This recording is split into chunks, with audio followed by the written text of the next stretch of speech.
Vocês insistiram tanto que ontem à noite resolvi assistir ao último documentário do Brasil Paralelo, Os Donos da Verdade, no qual eles fazem um esforço monumental, descomunal, para defender o discurso de ódio. Basicamente é isso. Mas eu vou voltar amanhã ou durante a semana para falar mais especificamente sobre alguns pontos que chamaram a atenção nesse documentário, desde o ponto de vista filosófico, na verdade, né, sobre a questão da verdade, sobre a questão de correspondência do discurso com os fatos, se é possível não saber o que é verdade do que não é, que é um dos pontos questionados no documentário. Mas logo no começo eles fazem uma afirmação ali que não é central no documentário, mas tinha a ver com o tema que eu queria abordar com vocês hoje aqui, então eu vou juntar isso com o assunto. Porque eles apresentam alguns casos históricos ali, né, a evolução da noção de livre expressão, de liberdade de expressão, e eles mostram casos históricos de perseguição de indivíduos, ou de povos, ou de grupos, como censura, né, como uma forma, sabe, de governos, de impérios perseguirem a livre expressão, a opinião dos demais. Então eles começam com a Grécia clássica, começam com Sócrates, que foi morto sob a alegação de corromper a juventude e de impiedade, né, de, questionar os deuses da cidade, de não aceitar os deuses, as divindades gregas. E depois eles mostram o caso de Jesus, né? E falam que Jesus foi morto por aquilo que ele dizia. E depois eles repetem isso dizendo que Jesus foi morto pelas opiniões dele. Então eu quero aproveitar que o meu livro agora, O Rei dos Judeus, está na pré-venda, na cota editorial, para falar sobre isso, né? Sobre se Jesus foi morto ou não por aquilo que ele dizia. Se Jesus foi uma das vítimas do politicamente correto, né? Se o procurador romano Pôncio Pilatos matou Jesus porque ele era contra a livre expressão dos judeus na época. E esse livro que eu escrevi, O Rei dos Judeus, ele não é um livro de história. Então não se trata de um trabalho histórico sobre Jesus. É um romance histórico. Então, assim, eu estudei, pesquisei a história de Jesus, né? O Jesus histórico, a figura real, o homem real Jesus. Pesquisei a história de Jesus e tentei produzir uma obra que estivesse mais próxima possível, fosse mais fiel possível às investigações históricas sobre Jesus. Quem era, ou quem a gente acha que era realmente Jesus. E aqui entra o enorme desafio de falar sobre Jesus, porque tem um problema particular nessa história. E aqui eu vou citar uma série de documentários muito interessante feito pela PBS, chamado From Jesus to Christ, que seria de Jesus a Cristo. E um dos historiadores menciona ali, dizendo o seguinte, olha, o tipo de figura que era o Jesus, que era um camponês, pobre da Galileia, era o tipo de personagem histórico que a história, né, a história com H maiúsculo, geralmente não se recorda dela, porque não faz parte de imperadores, generais, não faz parte de líderes, muito conhecidos. Era uma figura anônima no Império Romano, desconhecida, que é morta numa circunstância pouco clara, há pouquíssimas fontes independentes para poder explicar o que aconteceu. A gente tem os evangelistas, mas fora disso a gente tem o Tácito e o Flávio Joséfo, dois historiadores romanos, falando sobre isso, bastante posteriormente ao caso, ou seja, a gente não tem os elementos necessários para poder recompor a história, reconstruir a história de Jesus e saber exatamente o que aconteceu. Os evangelistas não são relatos fidedignos.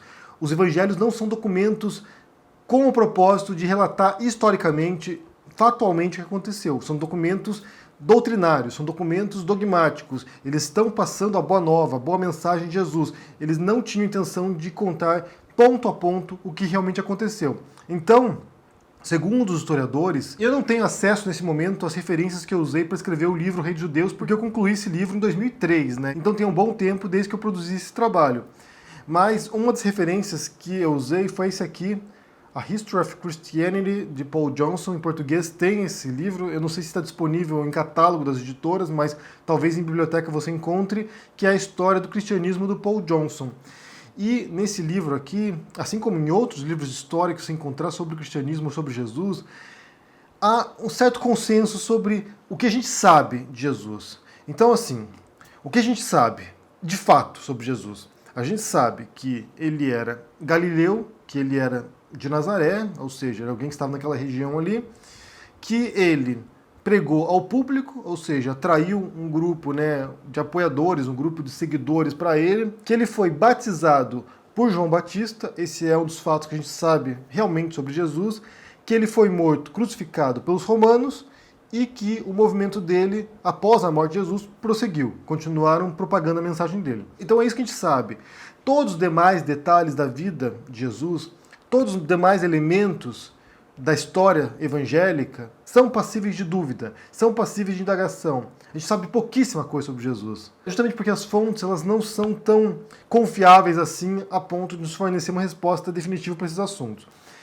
Alguns anos atrás, um grupo de pesquisadores se reuniu naquilo que se chama de Jesus Seminar, que seria o Seminário de Jesus, para tentar analisar tanto os evangelhos canônicos, ou seja, os evangelhos que estão na Bíblia, quanto os evangelhos apócrifos, ou seja, evangelhos que foram produzidos paralelamente à vertente oficial, à ortodoxia cristã, analisar todos esses documentos, todos esses textos e tentar extrair desses manuscritos o que Jesus possivelmente teria dito. Então eles elaboram ali uma série de categorias, né, desde as frases que muito provavelmente Jesus realmente disse até frases que ele provavelmente não disse e foram incluídas posteriormente. Eles publicaram essa pesquisa nos textos do Jesus Seminar, então você pode encontrar aqui, eles fazem aqui a comparação, sabe? Eles põem os evangelhos, vão comparando os trechos, mostrando as recorrências desses trechos, né?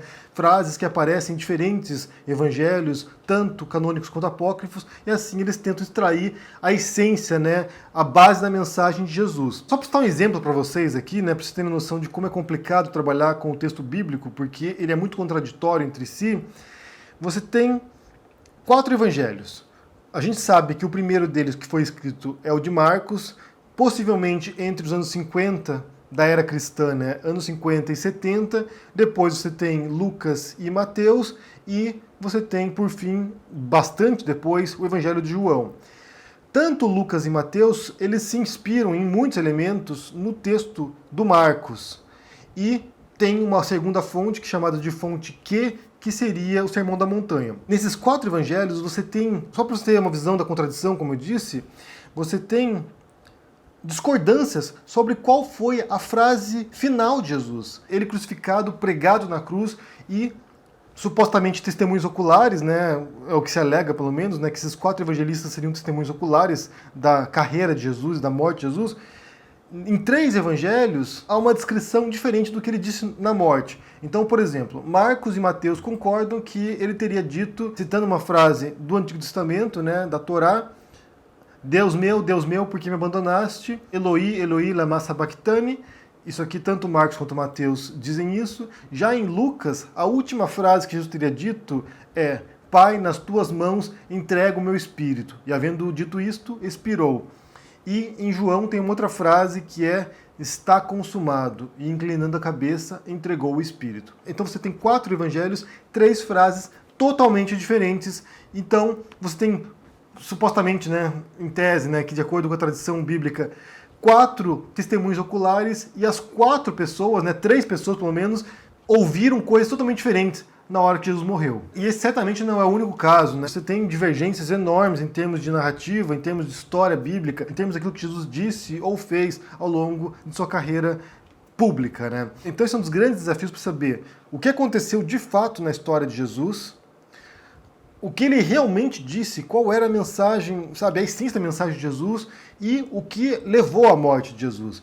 Então, quando, por exemplo, o Brasil Paralelo afirma que Jesus foi morto por sua opinião, por aquilo que ele dizia, foi uma das vítimas da censura estatal do Império Romano, eles estão partindo de uma visão acrítica da história de Jesus, sem sequer pôr em dúvida, e eles fazem isso ao longo de todo o documentário, na verdade, sem sequer pôr em dúvida se aquilo que a gente está recebendo, a gente tem que aceitar passivamente, bovinamente, sem criticar. Que é tudo uma questão de perspectiva, é tudo uma questão de interpretação da realidade. E isso é um problema enorme, né? Tanto isso, a história de Jesus é um problema enorme para a historiografia, é um problema enorme para historiadores que analisam esse caso, né? Quanto é no mundo real hoje, lidando com mentiras, com desinformação, com fake news, com conteúdos que confundem as pessoas, como acontece com o próprio Brasil Paralelo. Muitos dos documentários deles, como aqueles que eu assisti, em algumas circunstâncias, tem conteúdo que é claramente desinformativo, visa claramente defender uma agenda reacionária, olavista e confunde as pessoas. Fazem um recorte altamente enviesado, tendencioso, para manipular a interpretação das pessoas, a percepção das pessoas.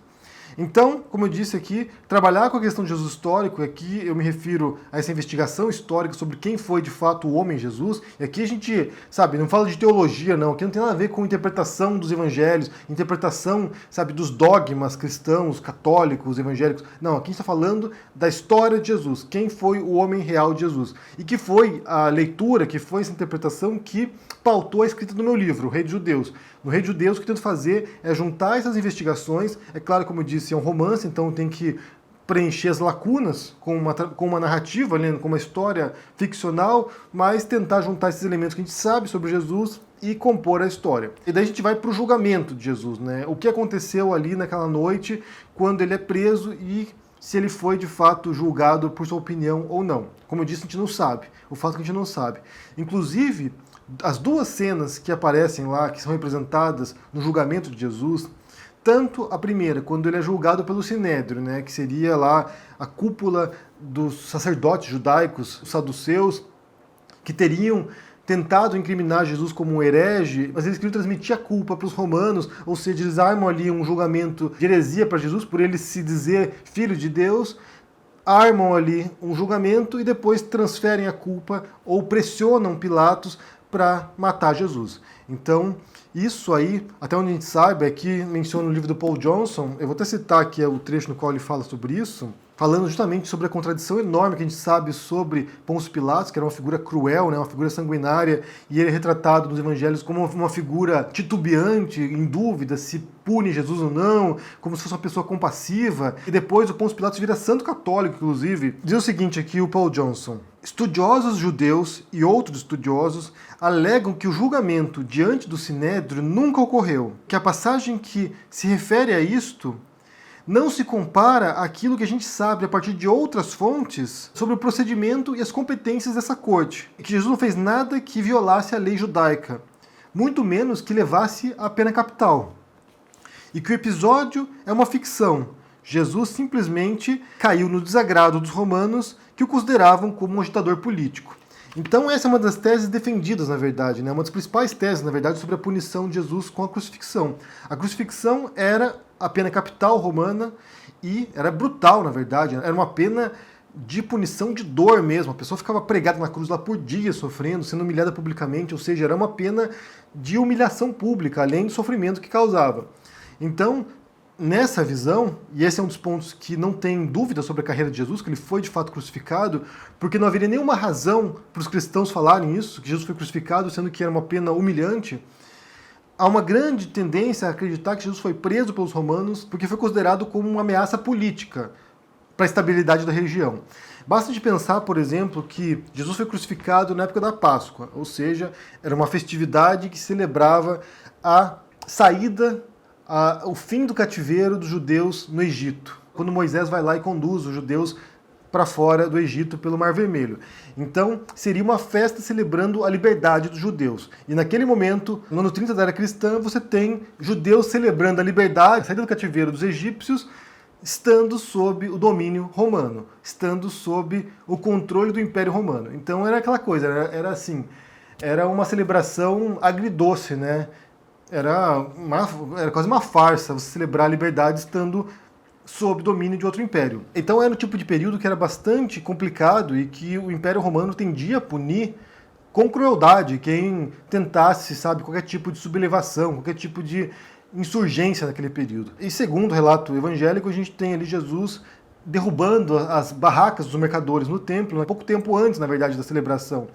Então, alguns especulam que esse ato de Jesus, de quebrar as bancas dos mercadores, seria considerado como um ato de insurgência, seria considerado como um ato de revolta, né? Então ele teria sido preso e punido por causa disso. Essa é uma das hipóteses, essa é uma das teorias elaboradas em relação a isso. Não teria nada a ver com os judeus tentando incriminar Jesus, mas sim com a punição romana. Os romanos perceberam que Jesus podia ser uma ameaça à estabilidade. Inclusive, uma das teses levantadas é que quando Marcos escreve o primeiro evangelho, você já tinha um cenário político na Judéia que era totalmente diferente do cenário político no qual Jesus foi morto. Nos anos 60 em diante, havia uma revolta na Judéia, havia uma revolta na região, os romanos estavam enfrentando os judeus, os cristãos já haviam rompido com o judaísmo, de fato, então assim, o judaísmo via o cristianismo como ameaça e vice-versa, portanto, naquele momento em particular, naquela conjuntura em particular, quando os evangelistas escrevem, eles estão mais tentando convencer os romanos de que os cristãos não são uma ameaça ao império, e para isso, ao fazer isso,